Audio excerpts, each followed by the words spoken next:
are guys that you remember. I mean, records are meant to be broken. You want to put your name in a book. You know, Peyton just said, if I need something, I'm going to Marvin, and Marvin's going to get open. And he did.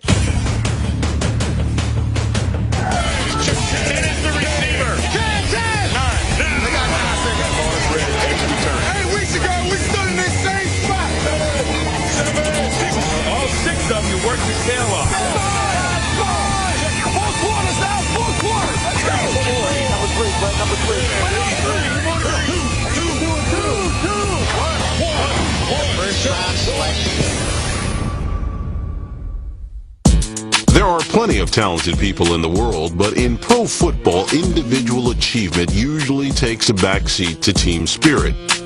I think football is the ultimate team sport. It's all about what you can accomplish as an 11-man unit and then 3 units working together. 40 men together can't lose. Okay. But still, there are seasons within a football season that transcend all that. He's got it at a brand new single-season rushing record. What makes a great single-season performance? Some have left fans on the edge of their seats. Others have been a product of sheer dominance. Look at that cookie stride. And still others have reached milestones no one ever imagined. Number 49, and Dan Marino can take a step back. Peyton Manning can lead it. Is it selfish? I don't think so. I think that's what drives these guys. What drives athletes. You know, go do something that other people say you can't do. It's what the mentality is all about. That's highlight reel material forever. Even in the ultimate team sport, they become memorable based on that individual accomplishment. With more than 80 NFL seasons to choose from, it took plenty of juice to make our list. Fires. Touchdown, Marvin Harrison. You're the greatest alive. You're looking at a living legend right now. I hope y'all got y'all recorders at home, DVR. The number 10 single-season performance of all time. Mark Mosley wins the MVP.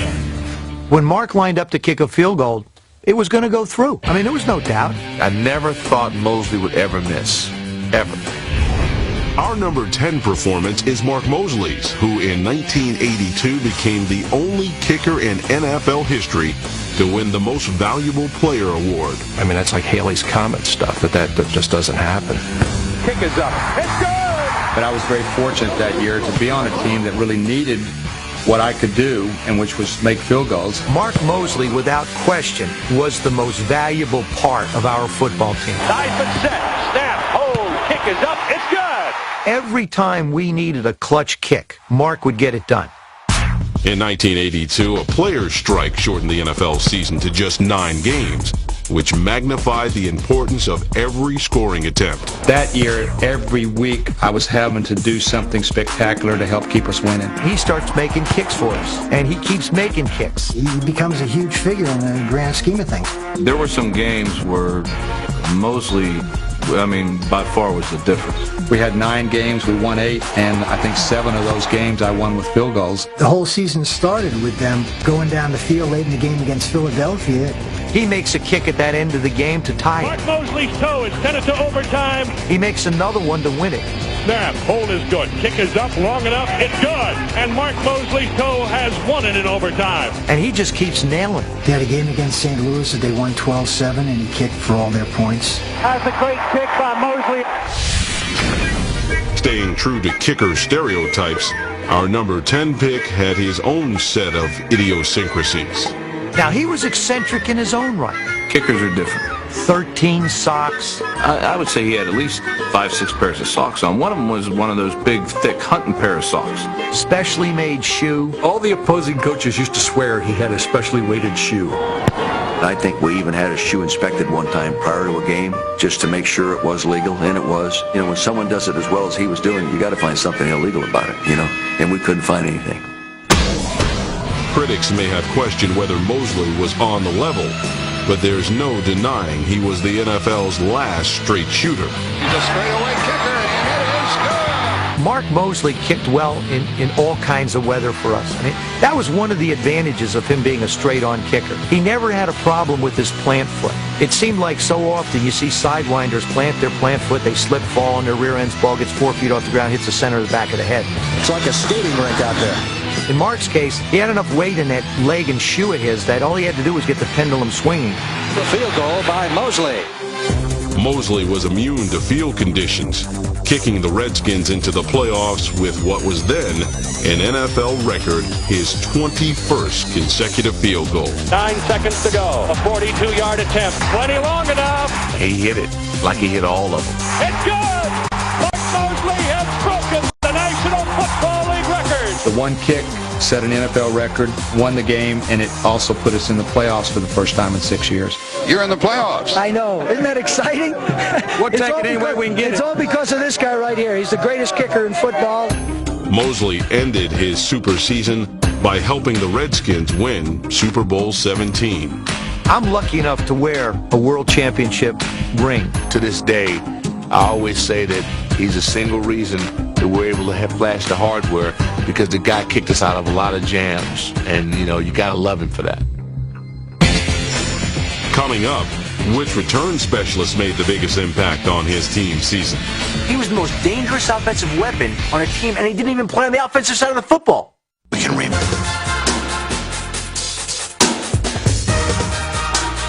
It's going to be physical. It's going to be tough. You're going to be tired. In 2001, Giants defensive end Michael Strahan set a new single-season record with 22 and a half sacks. Rolls right. It's stopped. It's a new record. Michael Strahan. As an individual, Strahan raised the bar in 2001, and while the 2000 Ravens and the 1985 Bears are considered among the best overall defenses, Look at the throw. Pressure throws underneath. It's intercepted. Ray Lewis intercepts. they couldn't match a defensive delicacy from the South. The number 9 single-season performance of all time, Jerry Glanville's Grits Blitz defense. Jerry Glanville and the Grits Blitz, certifiably crazy. The modern-day record for least amount of points given up by a defensive team in one season is 129 points by the 1977 Atlanta Falcons. We walked out in the ball field, with that lean and hungry look. Meet the Grits Blitz, 3 of the toughest linebackers in football. The only thing these guys love more than sacking a quarterback is a bowl of good grits. Hey, grits! All right.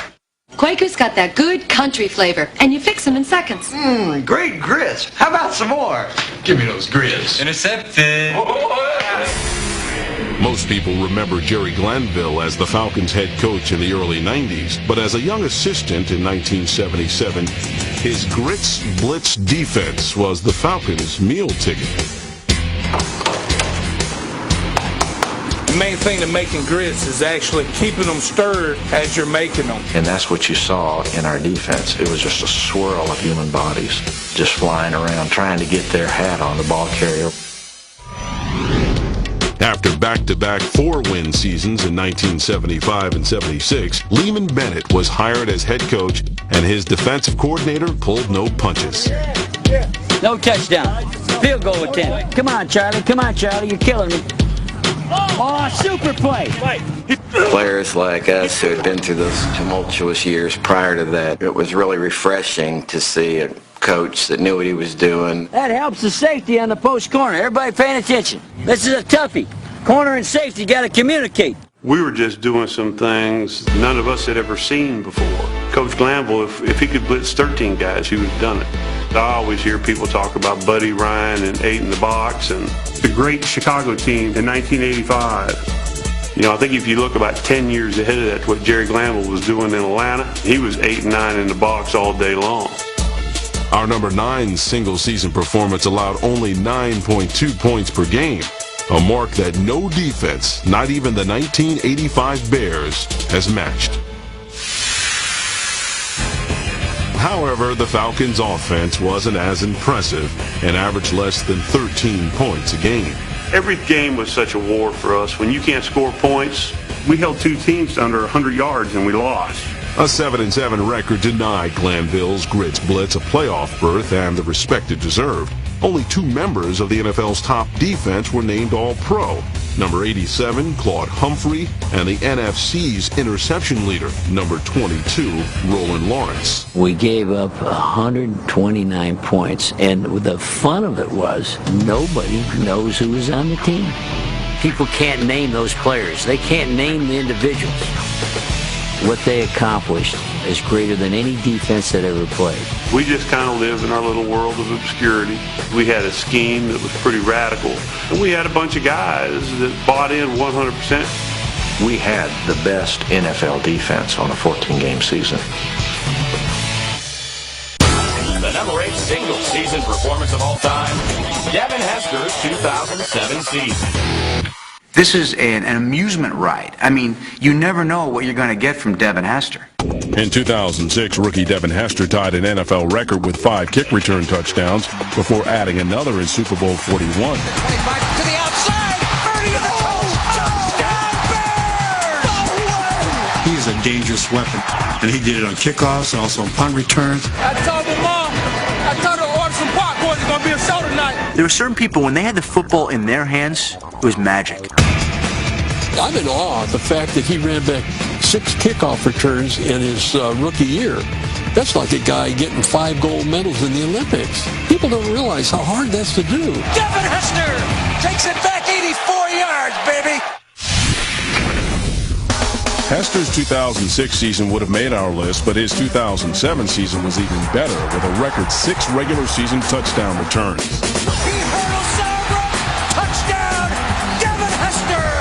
It's astounding, amazing, and hardly believable because I didn't think it could be done that way again. He returned 2 against Denver like he did 2 against St. Louis the year before. Here goes Hester, midfield, there he goes, Devin Hester keeps making history. Touchdown, touchdown Bears. Number 2 today. Devin Hester, you are ridiculous. It's almost impossible to calculate his impact on that team because they needed that so much. Nobody took the Bears seriously. And then this kid, Devin Hester, comes along, and they didn't know what to do with him. They had to put him back there. The guy ends up running back kicks, and he changed the whole complexion of the game. He might be the most dangerous guy in football today.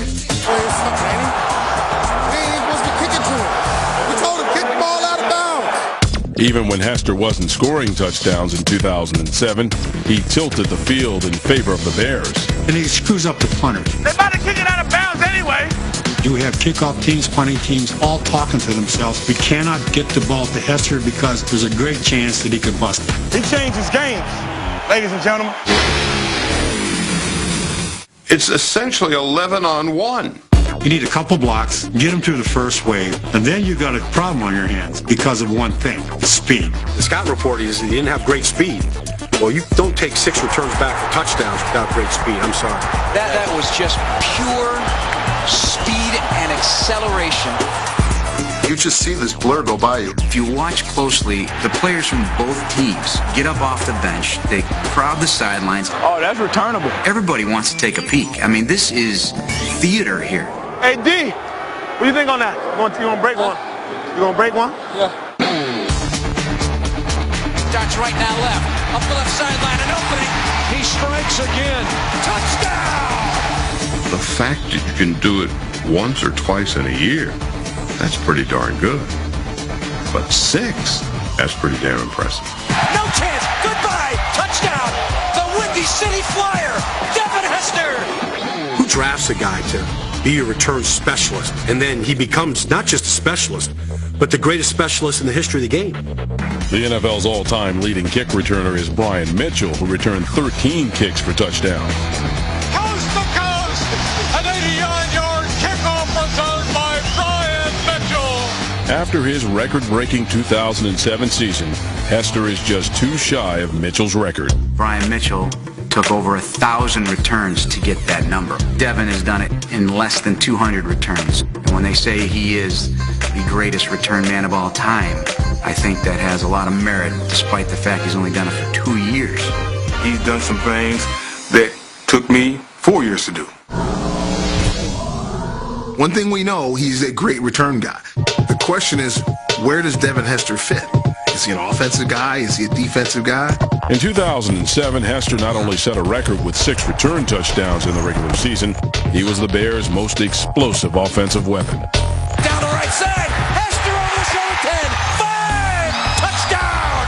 brilliance on special teams and offense put Hester at number 8 on our list of greatest single-season performances. He's a gift. He's a gift. Coming up, find out what other Bears' sensational season made our list. He's the most electrifying player I've seen.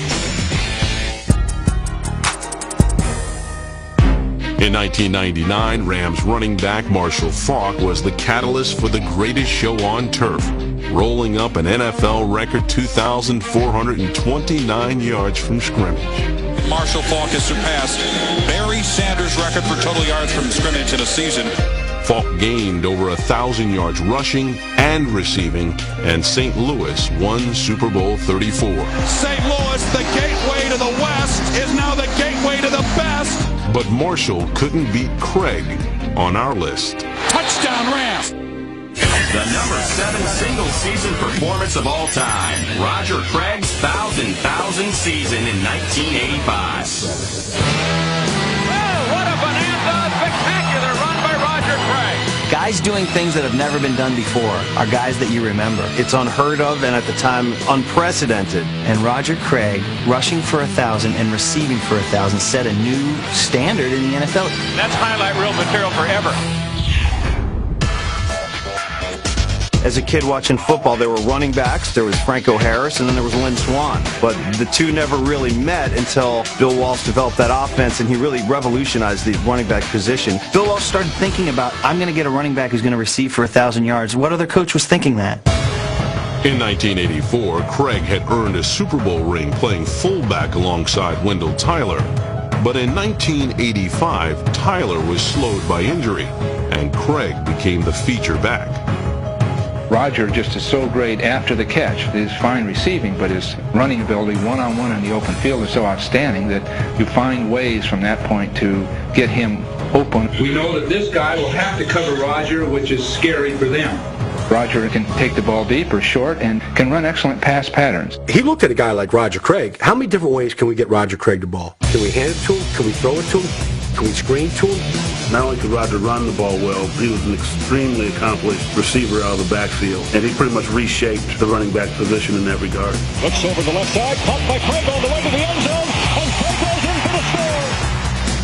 Touchdown 49ers! He is the best back in the league right now. Walks into the end zone. Touchdown!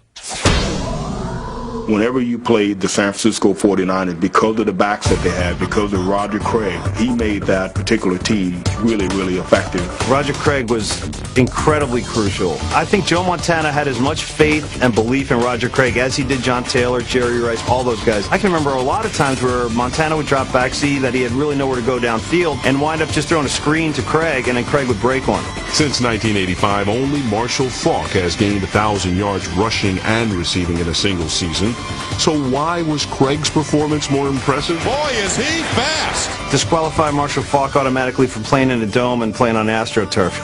I think the impressive thing is he did it in San Francisco, on bad turf, on bad fields in December. And I don't want to take anything away from Marshall, but I mean, he's in indoors, perfect condition, know exactly where every step is. You slip and fall a lot outdoors on grass, and it takes a little bit more. So I'm not dogging Marshall Faulk, but just more credit to Roger. He's into the end zone. Touchdown 49ers! They're like in heaven right now. The number 6 single-season performance of all time, Gale Sayers' rookie season. Give me 18 inches of daylight. That's all I need. In 1965, Gale Sayers burst into pro football by scoring an NFL record 22 touchdowns. He's the most electrifying player I've seen. I played 4 years with Gale, and I played 4 years with Walter Payton. I have a hard time saying who was better, Walter Payton or Gale Sayers. People will tell you today that Gale Sayers may be the greatest running back in the history of professional football. And I know we use it in a cliche form now where they say, you know, every time he touches the ball, he's a threat of scoring. I think they came up with that cliche when Gale Sayers came out as a rookie. He ran with the sense of a bat in a dark room. He just felt things that were around him and reacted to them with incredible speed. I could see everybody on the field. And so I knew where to run, where to cut. In the same way, I had a feel for where people were. At number 6 on our countdown, Sayers showed that he could not only destroy defenses with his legs, but with his hands as well, averaging over 17 yards a catch in 1965. Gail was probably the most versatile player at that time. He could return punts, he could return kicks, he was a halfback, he could do it all. Now watch this. The Windy City Whippet rockets 97 yards to a touchdown and a lead the Bears never relinquished to the Rams. Sayers, especially early, was a ridiculously effective return guy. Punts, kicks, could do it all. He'd run up into that hole in that punt return, and the kickoff return was phenomenal. Well, I remember the special teams coach, if we even had one, probably didn't, said, you want to kick to him? Well, we didn't even think about not kicking to him. He's a rookie. We kick it to him. I think he catches it on the 1-yard line. He just bolted out of there. It was like he ran that 99 yards in about 4 seconds. And he did do it all as a rookie. There was probably never been a more explosive rookie running back ever.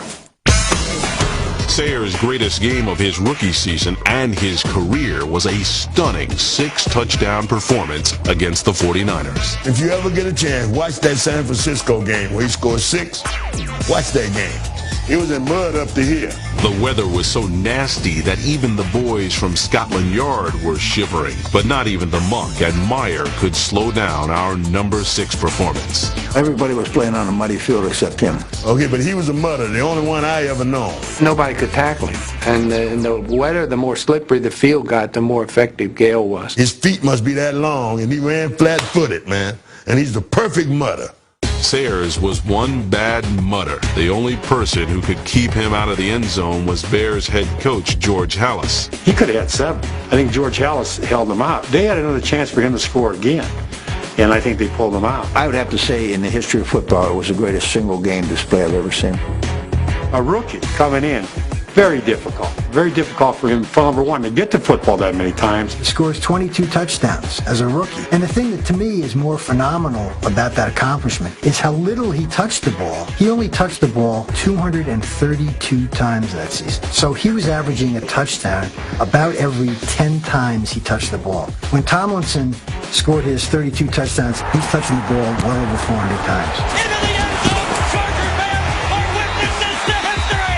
Other guys who've broken the record over the years, Priest Holmes, Marshall Faulk, Sean Alexander, all 350 to 400 touches in the season. This guy touched the ball 232 times, and he scored 22 touchdowns. Just amazing. Up next, the receiver with the most catches in a season.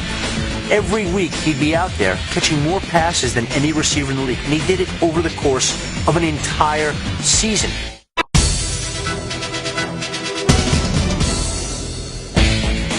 Before we continue our countdown, let's recap the list so far. Number 10, kicker Mark Mosley wins MVP. That's a great kick by Mosley. Number 9, Jerry Glanville's Grits Blitz. Number 8, Devin Hester takes it to the house. Dancing to the end zone. Number 7, Roger Craig shows he can catch and run. And number 6, Gale Sayers' amazing rookie season. His feet must be that long, and he ran flat-footed, man.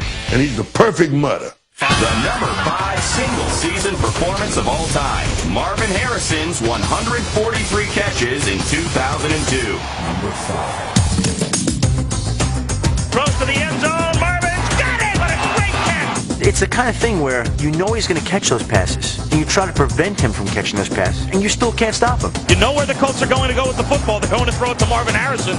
Sometimes you just can't stop it. And every week he'd be out there catching more passes than any receiver in the league, and he did it over the course of an entire season. In 2002, Marvin Harrison cemented his place in NFL history with 143 catches, 20 more than Herman Moore's previous record. Peyton takes a snap, looks, throws upfield. Marvin's got it to 40. That's his 124th catch this year. He's caught more passes than any player in league history in a single season. If you do the math, I mean, it's like 9 catches a game. I mean, you're talking about averaging, 9 passes a game? That's incredible. Our number 5 single-season performance included 6 double-digit reception games, another NFL record. You never know what route he's going to run. From the moment he takes the first step off the line of scrimmage, he has you guessing what he's going to do.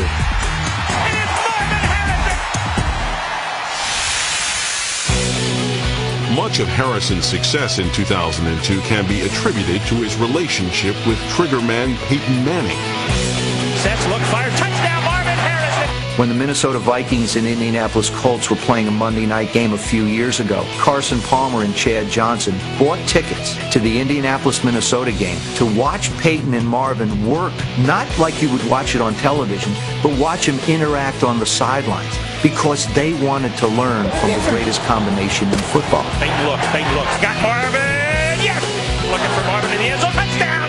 20-point on the fake, he thought the run was coming. Harrison is the only player to have 4 consecutive 100 or more reception seasons, with 2002 being his brightest of the bunch. A big play where a touchdown, Marvin delivers the dagger. To be able to catch 143 balls in 1 year, that's really eye-popping. I don't know if that record will ever be broken. Marvin Harrison! My goodness! The number 4 single-season performance of all time.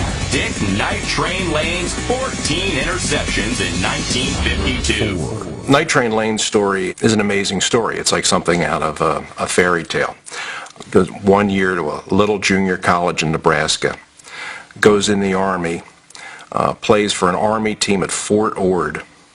He's a wide receiver, scores 18 touchdowns in 1 season. He's discharged from the Army, goes back to Los Angeles and gets a job at an aircraft factory. And it's dirty, dreary, monotonous work, and he hates it. But every day, his bus takes him past the offices of Los Angeles Rams. So one day, totally on a whim, he gets off the bus, walks in the office, and says, I want to try out.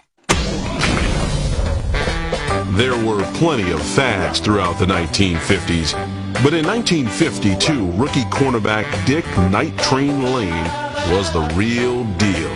He picked off 14 passes in 1 season, and that was a 12-game season. He was the first defensive back, really, I think, that baited quarterbacks and receivers into throwing the ball. Night Train had the ability to do the bait and switch. He would play off, and he was so quick and had such great athletic skills, the opposing quarterback would look and say, oh, geez, the guy's uncovered, and at that moment, Night Train would break for the ball, and that's why he got so many interceptions in his rookie year. Night Train Lane had a very interesting way, almost a quaint way of expressing himself. He came from Texas, and he spoke this very strange language that nobody could quite understand. So I'd catch man bodies. When the Cleveland Browns, every time they come, they were just a class. They always had the stripes down there. And I said, man. I'm not even sure that he understood a lot of what he was saying. For 14 seasons, our number 4 pick showed an aggressive playing style with the Rams, Cardinals, and Lions, and became one of the most feared players in the game. He was a devastating hitter.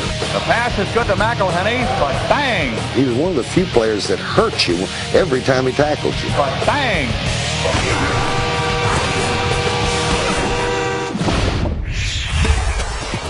I mean, the guy would grab you by the neck. He would bring you down any way he could by the face mask. And he was the reason that they made the outlaw the face mask. There were 2 years in Night Train's career, he didn't make a tackle below the jawline. Some people call it a clothesline. It became known as the Night Train necktie. It was just that. I mean, he would hit guys with his arm under the chin and lay them out. Did it all the time. You can understand what it was. He had this forearm that would come up from behind and pull you down right around your neck. If the rules of today were in effect when Night Train Lane played, he would have been fined more than he earned. Because if you don't hit him right, you break your elbow, your arm or something, you know. So you got to really get him right in front of him and hit him with that forearm to rip him up. His methods may have been harsh, but over 50 years later, Dick Night Train Lane's record of 14 interceptions in 1 season still stands. And probably 50 years later, you could honestly say there's nobody that's done it better. Up next, the best season a wide receiver has ever had. It's hard to imagine anybody ever having another season like that again.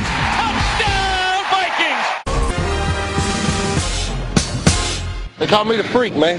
There have been plenty of outstanding single-season performances by wide receivers, In 1998, Randy Moss caught 17 touchdowns as a rookie.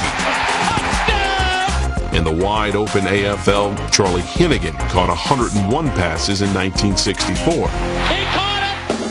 And despite only playing 12 games in 1987 due to a players' strike, San Francisco's Jerry Rice set an NFL record with 22 touchdown receptions. Touchdown, Floyd, what a catch he made on that for the touchdown. Rice may be the greatest wide receiver of all time, but the greatest single season by a wide receiver took place more than 2 decades before Rice was born. Touchdown, 49ers! The number 3 single-season performance of all time. Don Hutson's 1942 season. Here's Don Hutson, once the pride of Alabama, one of the fastest men in pro football. In 1942, Packers wide receiver Don Hutson caught 74 passes and 17 touchdowns in just 11 games. It's hard to imagine anybody ever having another season like that again. Don Hutson may be the most dominant player at a single position ever to have played in the NFL. The numbers he put up that year were so far and above anything that anybody ever put up before. Hold it! Look out, fellas! Look at that rookie stride! Our number 3 single-season performance of all time is arguably the most dominant season in sports since Babe Ruth hit 54 home runs in 1919. And Hutson streaks down the field to receive it. Here it comes! Look out, fellas! And he's playing in an era where there was no defensive pass interference rule. I mean, you got mugged. He said, for every pass that I catch in a game, I catch 1,000 in practice. And there's a picture of him holding what looks to be like 10 footballs, all from a practice session that he had that had the quarterback constantly throwing him passes. The numbers are mind-boggling. Hutson more than doubled his closest competition in receiving yards. He more than doubled his closest competition in touchdowns, and he almost tripled his closest competition in catches. Guy catches 74 passes. I don't think anybody else in the league caught more than 30. Most teams didn't throw that many passes in a season. He caught that many balls. He gained 1,211 yards. I think anybody else gained as many as 600. He was a guy who, all through his career, but particularly that season, opened people's eyes up as to the possibilities of the passing game and the impact a single receiver can have on a team's ability to win championships. Like Ruth, who dominated as a pitcher and a hitter, Hutson was an all-purpose dynamo, making an impact as a defender and a place kicker. The guy played very, very well as a defensive back. He played both ways. Our number 3 single-season performance included 7 of Hutson's 30 career interceptions. And when he's tackled, the grunts can be heard in the next county. A key component of Hutson's 1942 season was his connection with quarterback Arnie Herber. Herber, halfback. You've just had an idea of his passing talent. Herbie gets ready to hurl it, and Hutson streaks down the field to receive it. Hutson and Herbert were the absolute perfect combination. Hutson probably had as much speed as anybody in the league when he first came into it. So you had a guy who could throw the ball 65 yards in the air. I mean, the first time Herbert completed the pass to Hutson, which was in a game against the Bears in 1934, Hutson's rookie season, it was for an 83-yard touchdown. The famous Herbert to Hutson combination is one of football's greatest threats. In an era where the run dominated the game, Don Hutson's 1942 season set the standard for the wide receiver position. I think Don Hutson's legacy is that he will always and should always remain the receiver to compare other receivers to. As great as Jerry Rice is and as great as some of the other young and upcoming receivers are, I think you'll always have to go back to Don Hutson, because when he did what he did, no one else was even close. He was just a tremendous, tremendous threat. That you have to rank it among the great receiving seasons of all time. Coming up, the greatest 2,000-yard rushing season of all time. Oh, did he do that? He just outran people. Just pure speed. Ever since B.D. Feathers' first rush for over 1,000 yards in 1934, a running back's goal has been to go higher and farther. The new frontier these days is rushing for over 2,000 yards. And while O.J. Simpson, Barry Sanders, Terrell Davis, and Jamal Lewis have all reached that milestone, There it is, over the 2,000, he's at the 15, 10, 5, touchdown Jamal Lewis! there is one player who ran even farther. The number 2 single-season performance of all time. Eric Dickerson breaks O.J.'s rushing record. Number 2. At running back, number 29, Eric Dickerson. Pitches off to Dickerson. Hard right.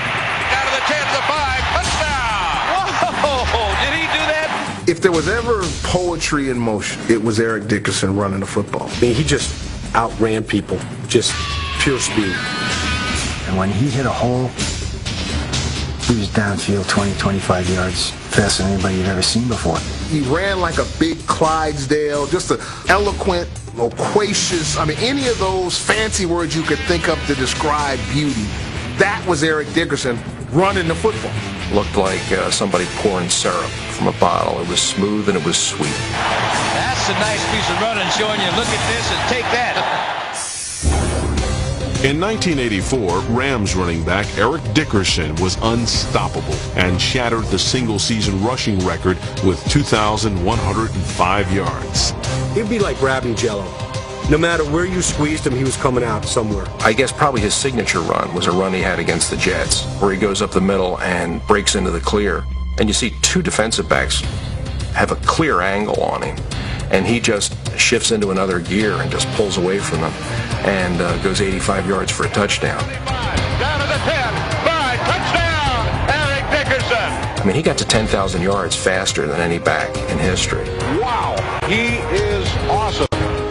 The word we like to use is invincible. I'd like to get him a cape and make him think he's Superman. Dickerson used his superpowers to set an NFL record by rushing for more than 100 yards in 12 games. Yeah, our running game is very basic. We don't try to fool anybody. Our main scheme is just to attack and destroy it. That's what John said. We want to destroy the defense, and that's what we try to do. Head coach John Robinson made Dickerson the heart of the offense, and he ran for more yards than the Rams quarterback Jeff Kemp threw for. Kemp looking now, steps up, fires to the end zone, pick off. Anything sideways, try to find something and hit it. That was the backside end that got you on out. I think you had something there. When you were game planning for the Rams in those days, you really didn't have to think about much else other than Eric Dickerson.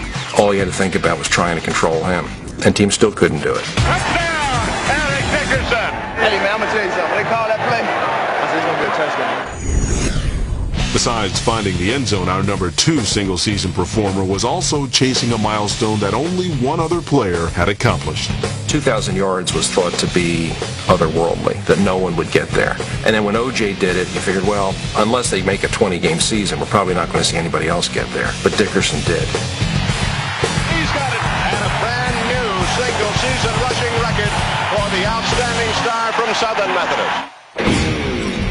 Dickerson broke O.J.'s record in the process, and his 2,105 yards in a single season has yet to be conquered. 15, he's down to the 10, the line, touchdown, and the Rams win it. The game was just easy for Eric. Big hole, 30, 25, he's gone. Touchdown Rams. Eric Dickerson right up the middle. Up next, the greatest single-season performance of all time. There are very few players that you watch over time that are unstoppable.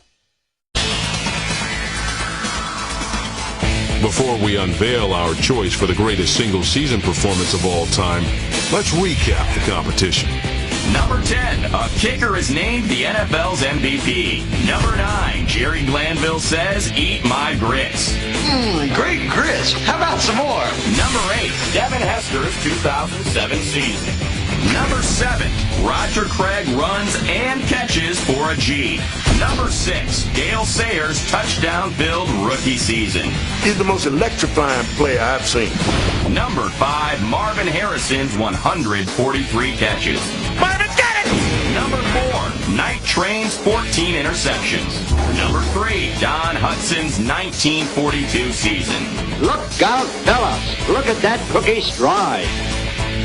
Number 2, Eric Dickerson sets a new rushing record. And a brand new single-season rushing record. the #1 single-season performance of all time, Tom Brady's 2007 season. In 1984, second-year quarterback Dan Marino broke 6 NFL single-season passing records. Touchdown, Miami. Most impressive was his 48 touchdown tosses. Touchdown, but that's a new record. Marino's record stood for 20 years before Peyton Manning threw 49 TDs in 2004. He throws to Stokely. That's the record breaker. The record they thought would never be broken has been broken. Just 3 years later, Tom Brady set a new record with an unheard of 50 touchdown passes, making him #1 on our list. Tom Brady just won't quit. Fires, touchdown! Tom Brady right on the button with that one. Brady doesn't even work up a sweat. He looks like John Wayne out there making a movie. The perfect storm of a National Football League season. You have to have an unbelievable quarterback, which Brady is. You have to have an unbelievable group of wide receivers, which he had. And you have to have a coach who's willing to continue to let you throw the football. Good day to throw. Yeah, that's not always. Yeah. Tom Brady ties Peyton Manning with his 49th touchdown pass of the season. You know, even though the Patriots cheated, Tom Brady was the best. I didn't think anyone would break Manning's record in the short term, 50 touchdown passes. I'm not sure how he did it. I watched it, and I'm still not sure you're throwing over 3 touchdown passes a game. It's extraordinary. I didn't really think it was ever going to get broken, simply because of the math. I mean, if you have a bad game and you throw 1 touchdown pass, you make up for it and throw 5 in the next game, which is practically impossible to do in this league. It's the kind of thing where people know he's going to throw the football, and they know he's going to throw it towards the end zone, and they still can't stop it. Fires it to the right, down the right sideline, and caught at the 20-15, 10-5. Touchdown, Patriots for Tom Brady. Touchdown pass number 50, an NFL record. Am I surprised he threw all those touchdowns? Actually not. They had some blowout games that they continued to throw the football, much to the chagrin to some of the opposition, and they did a lot of that in New England. Looking left the whole way, fires to Welker, and it's a touchdown. 44-Sippy. But some think Peyton Manning's 2004 season deserves the top spot on our list. Peyton didn't play what amounted to a game and a half. There was like the fourth quarter against Chicago, the fourth quarter against Detroit, and then the last game of the season. He didn't play but the first series, so to take nothing away from Tom Brady because he had an outstanding season, but Manning's in 04 could have been much, much better. That's what I'm talking about. I questioned whether Randy Moss would work in New England. He did.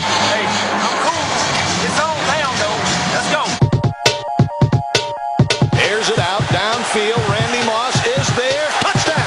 Wow. Fires down the right side, touchdown! Randy Moss! And without Randy Moss, Tom Brady wouldn't have thrown 50 touchdown passes.